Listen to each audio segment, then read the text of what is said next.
Supreme কোর্টে এই মুহূর্তে চলছে রাজ্যের এসআইআর মামলার শুনানি। মুখ্যমন্ত্রী মমতা বন্দ্যোপাধ্যায় তিনি একেবারে উপস্থিত রয়েছেন আজকে সুপ্রিম কোর্টের কক্ষে। কোনো মুখ্যমন্ত্রী হিসেবে নয়, আইনজীবী হিসেবে তিনি উপস্থিত।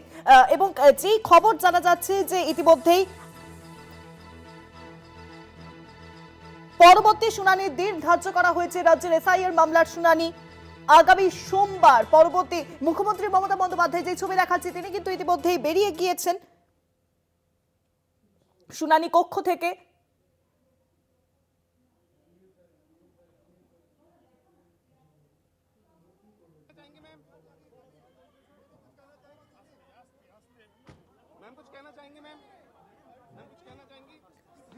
শুনানি কক্ষ থেকে ইতিমধ্যেই মুখ্যমন্ত্রী মমতা বন্দ্যোপাধ্যায় তিনি কিন্তু বেরিয়ে এসেছেন। এবং পাশাপাশি আপনাদেরকে জানিয়ে রাখি যে এসআইআর মামলার পরবর্তী শুনানির দিন ধার্য করা হয়েছে আগামী সোমবার। পরবর্তী সোমবার এই মামলার শুনানি রয়েছে ফের সুপ্রিম কোর্টে।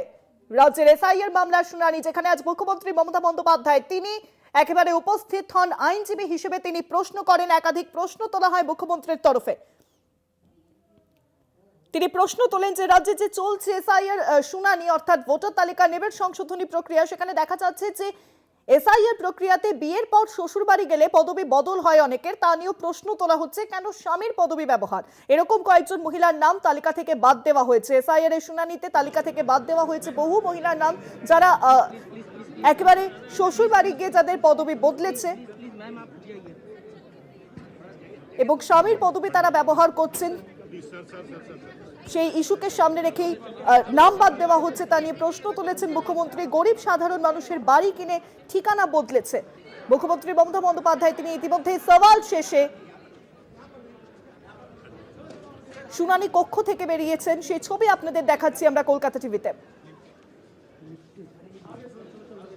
আর পরবর্তী শুনানির দিন ধার্য করা হয়েছে এসআইআর মামলার আগামী সোমবার।